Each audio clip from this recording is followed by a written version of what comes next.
Hey everybody, welcome back to Marriage Monday Moment. We're Monday back. Marriage. We're back. We've had a few crazy weeks with some family stuff and needed a break and didn't really have the time to sit down and do these.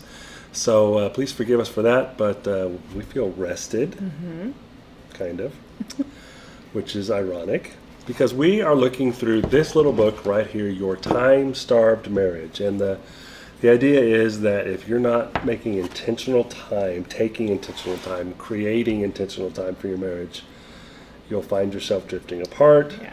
And in today's extremely busy, hectic, scheduled world, you've got to figure out how to make time for your marriage because most marriages are time starved. So we've looked in the past. If you've missed these, they're on our YouTube channel. You can go back and find them under Marriage Moment. We have been looking at time mines, not doing anything extra to your schedule, not adding something else to your schedule, but finding time within the natural rhythm of your day and week and month where you can, if you just make a little bit of a shift of thinking, invest it in your marriage. So today is the last one. It's the last time mine. It's hard to say. Time mine. And it's an ironic one. It's an interesting one. I'm not really sure I completely understand it, but I think the concept is really good. So today's time mine is rest. How do we mine time for our marriage when it comes to rest? So, in answering that question, let's talk about what rest is because it has lots of facets to it. Good idea. So they start this chapter with this thought of true leisure should be rejuvenating. It should be recreating, resting, and recovering for ourselves. And I think if we're looking at this in a marriage way, for our marriage, if we're participating in rest, making that a priority at times. In our world, especially here in the States, we take great pride in being busy. And it's almost a badge of honor to say, I think we all know people, and maybe you're one, who, kind of take some pride in, I worked 100 hours this week, or I got 30 hours of overtime this week. And there's nothing wrong with that, but we have elevated work above a lot of things in our lives, and we take great pride in working hard, and we should.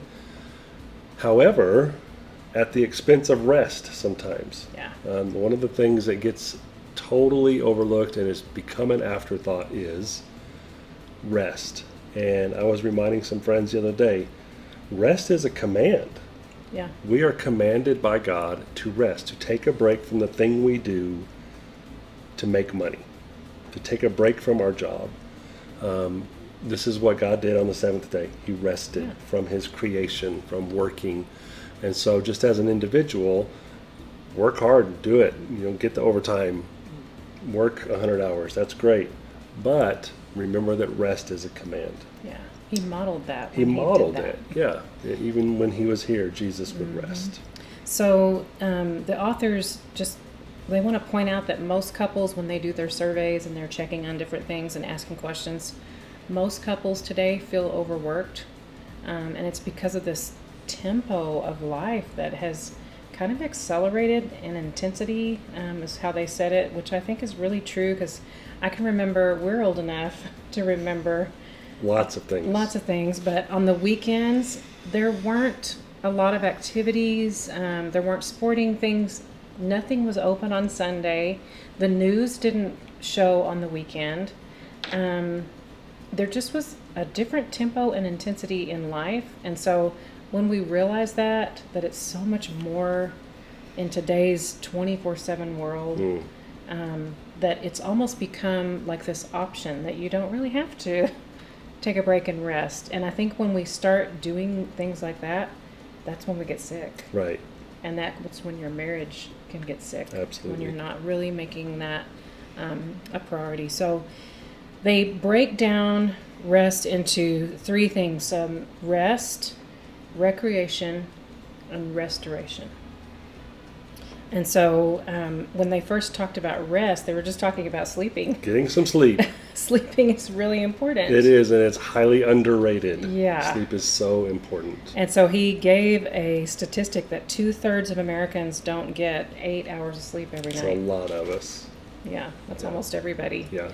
So he just said that sleep has just become expendable in our world that is just constant 24/7 all the time. Sometimes we have a hard time just getting sleep. And so it asks this question, how can you help each other become better sleepers? That is such a good question. How can you help your spouse become a better sleeper? Yeah. When I'm rested, when I get good sleep, I'm a better human. Oh, yeah. I work better, I'm more efficient, I'm certainly better in my relationships, and I think that's true for most of us because sleep is the time when God has designed our bodies to rewire, to reboot. And the scriptures talk over and over about God speaking to us in our dreams and giving us sleep. It's so important. Yeah. And so how does a couple practically go about helping each other be a better sleeper? What are some things that you could do? I was trying to think about this as we were preparing for this. I don't know. I mean, for us, we go to bed at the same time. Right. So one of us is not waking the other one up, Right. and keeps us accountable that we're not alone at night into the wee hours of the night. So we go to bed kind of the same time every night, even if we're watching a little TV or reading or something. We're going to bed at the same time. There's a couple in our home group that I see this working in their life. One of the spouses is a big time snorer. And in order to help his wife sleep better, he went and got a sleep study. Yeah. That's huge. I mean, that's going to benefit them both, but his motivation was, I want to help my wife sleep better, so I need to stop snoring, and I need to figure out why I'm snoring. Yeah. So he went and got a sleep study. So ask that question maybe to your spouse. How can I help you be a better sleeper? Yeah, and even like the environment that you are in. If you've got, somewhere I read, if you have a desk that you work at in your bedroom, move that somewhere else because your bedroom needs to be a sleep place, Yeah. a relaxing place, and it Yes. needs to have some things in there that help you relax. It kind of sounds, I don't know what the word is, but it just sounds like, no big deal. It's sleep. Everybody does it. Yeah. But it's really important. And as a married couple, making sure you're rested is important. Yeah. Second thing, So the next R is recreation. recreation. And we've talked a little bit about that there is a purpose to having fun together and unwinding. A change of pace and a change of place is really important in a marriage. And to just take a break from work. Mhm. So this said that 82% in American lives, 82% of our vacations include us bringing our work with us. Man, because it's so easy to just take your pocket computer with you everywhere, and even when you're on vacation, you're answering emails or answering texts, or I'm going to take this quick phone call, and it's just sucking the life away from your marriage, and you're investing it into your work. Recreation time is not for that. It's for you as a couple. Yeah. And I want to remind the ladies, Ladies!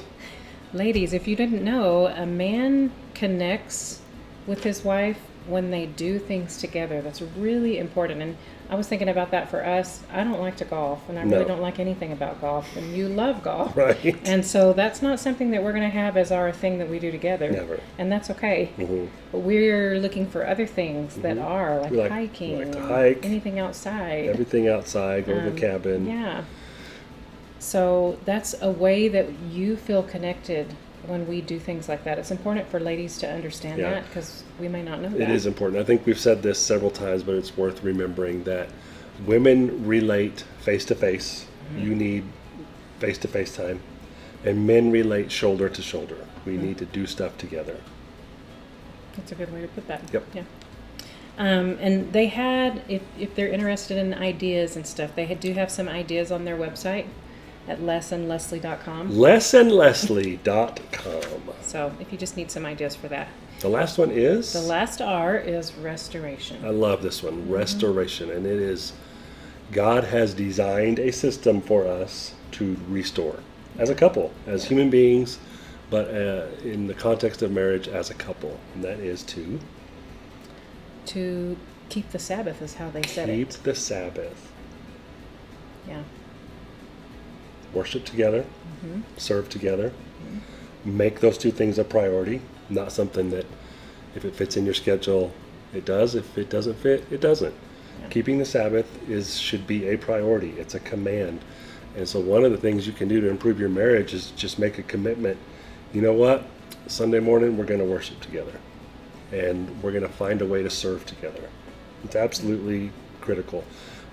Several studies that I've read over the years have said that couples that worship together and serve together are like 99% guaranteed never to have a divorce. Yeah. So one of the ways you divorce-proof your marriage is you keep the Sabbath and you worship and serve together. It's really good. Is that it? I think so. That's it. Well, it sounds like a crazy one that you would, as a couple, figure out how to rest together. But it really is a time mine to do things that rejuvenate you, that restore you, that just give you that recreation that you need as a person. And when you are rested and restored as a person, then your marriage is certainly going to benefit. So when you do it together, it binds you together. Right. And I think the whole point, the bottom line, like you say on your sermons, is that we have to be intentional, because we might have this mindset of it's going to slow down eventually. Things are going to slow down and I'll have time to rest later. Didn't you think that when all the kids left the home that, oh man, once we have empty nest, it's going to be slow and life would slow down? It hasn't. No. In a lot of ways, it's more busy. Yeah. We say it all the time, and I think it's worth repeating. This stuff takes hard work. Yeah. And you have to be intentional. You will never accidentally have a good marriage. You have to intend to, and then work at it. Yep. Okay. Thank you so much for spending your time watching us. I don't know why you would, because we're not marriage experts. We're not marriage counselors. We're just people who love being married, and we love your marriage, and we want it to be as good as it possibly can. Ephesians 5 says to honor marriage. So let's start there just by honoring our own marriages. We'd love it if you would like and subscribe to our channel. It really does help us. Again, thanks for taking the time to watch a Marriage Monday marriage moment. Monday. Bye.